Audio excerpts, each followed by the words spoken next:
The arts help save my brain.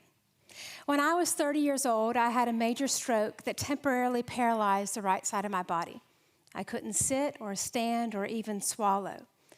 Over the next 5 years, I worked slowly and deliberately to retrain my body to regain as much function as possible. At the time, I didn't have the language to explain this, but I knew that when I was listening to music or writing or reading stories or moving my body creatively, that something shifted. My motivation increased and my anxiety decreased. My brain felt more awake. It wasn't until much later through neuroscience that I understood that the arts weren't helping support my recovery, but they were actively rewiring my brain. And the practice of rewiring had started way before the stroke ever happened, and before I knew anything about neuroarts or dopamine and oxytocin or even what a neuron was. When I was 5 years old, I auditioned for my very first play here in Columbus at the Springer Opera House. It was 1984, and the play was Babes in Toyland. I landed the role of the Red Lollipop. Picture this: yellow tights, yellow leotard, and the biggest, brightest red, giant cherry red satin headpiece. It was the dream of every 5-year-old. I remember from my audition, I sang Somewhere Over the Rainbow from The Wizard of Oz. And in just a minute, because this is a night where we're trying new things and trying something brave, I'm going to ask you to stretch your legs in just a minute and stand with me and sing the first couple lines of Somewhere Over the Rainbow. Now, it doesn't matter if you're a shower singer or a trained singer. I promise you'll be rewarded. So let's go ahead and stand up.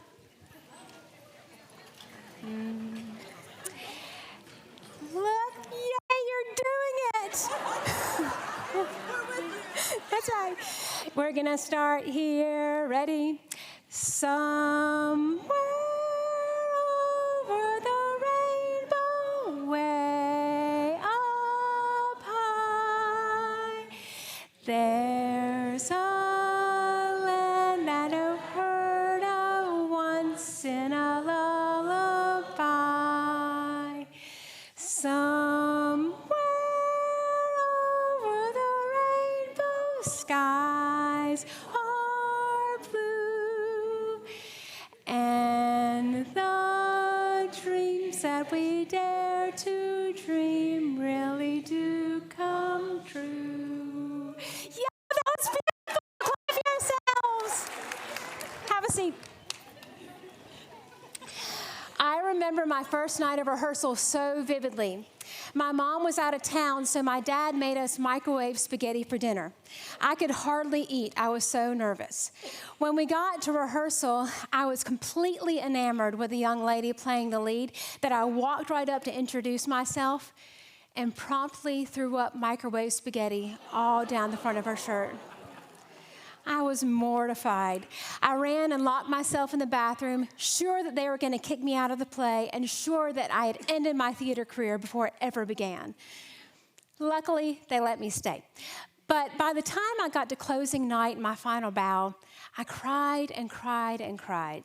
Not because I was embarrassed anymore, but because I had discovered something magical.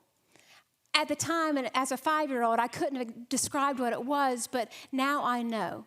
What I experienced that night and in every arts experience since is what happens when your brain comes alive through creativity. When we sing together, as Susan Magsamen and Ivy Ross describe in their book, Your Brain on Art, your brain releases a powerful mix of feel-good chemicals, dopamine, oxytocin, and endorphins. That's the same cocktail that allows us to feel joy and connection and belonging. And when we sing together, our heartbeats and our brain waves actually synchronize. Our stress levels drop and our body naturally calms. I told you you'd be rewarded. And when we tell stories or we listen to them, our brain lights up in even more extraordinary ways. Our language centers and emotional centers, motor cortex, memory, imagination, all start firing at once. In fact, no other human activity engages the brain in as many areas of the brain at the same time as storytelling. That's the magic of the arts. They calm us, they connect us, and they help us learn. This emerging field of study is called neuroarts, which is helping us understand scientifically what artists and educators have known for a long time, that the arts help build community, they spark innovation, and they deepen learning.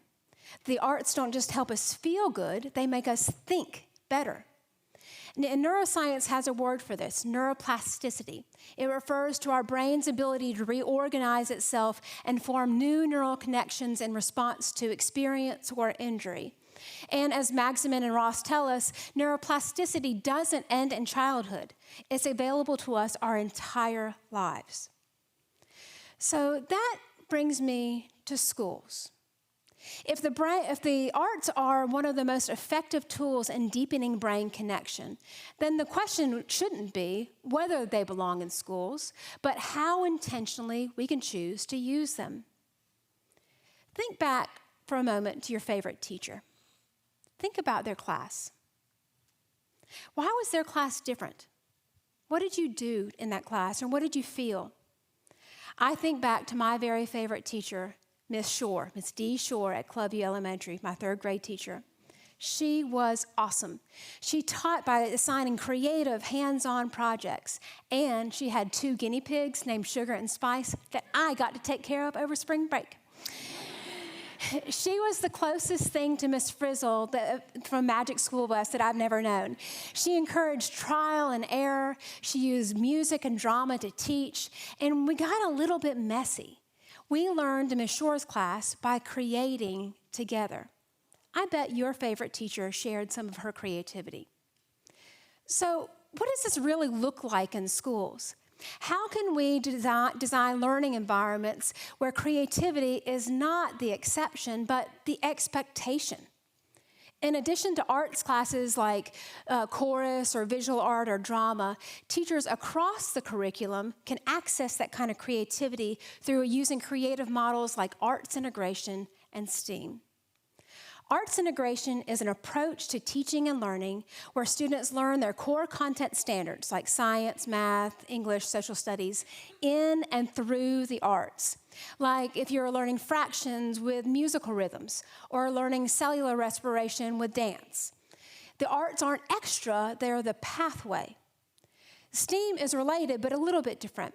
STEAM is an interdisciplinary teaching approach that draws on science, technology, engineering, arts, and math to help students solve real problems through critical thinking, inquiry, and project-based learning. In both models, learning is connected and not compartmentalized. And neuroscience teaches us why this happens too. The STEAM and arts integration apply the creativity where it matters most, helping students think more deeply, helping them solve problems creatively, and make connections in what they're learning. The arts are a pathway to creativity, to connection, and to understanding. That's not enrichment. That's brain-based design. When we learn through schema. Schema are the neural pathways in our brain that we acquire when we have new information or skills. Schema are used to retrieve and understand and apply what we know. Think of schema kind of like all roads lead to Rome, or how our circulatory system takes blood across our entire body, or how streams and rivers make the mighty Mississippi. The connectedness of those systems is what makes it strong and efficient. And the same is true for schema. The more connected those neural pathways are, the stronger learning becomes. And when students learn across discipline, they build richer schema. For example, I saw recently a 4th grade class learning scale and proportion while designing a large-scale mural. Working alongside a professional artist, students calculated the area they would need to paint, the volume of paint they would need, and then how to scale a small piece of their design to the mural. They were arguing color palette and mood and making mathematical and artistic decisions at the same time. Art wasn't just decorative, math wasn't abstract, both were needed as part of the solution. And here in Columbus, students are learning the same way too. At Diamond Magnet Academy, students are learning their math and science through growing food to share with their neighbors, addressing food insecurity through STEAM.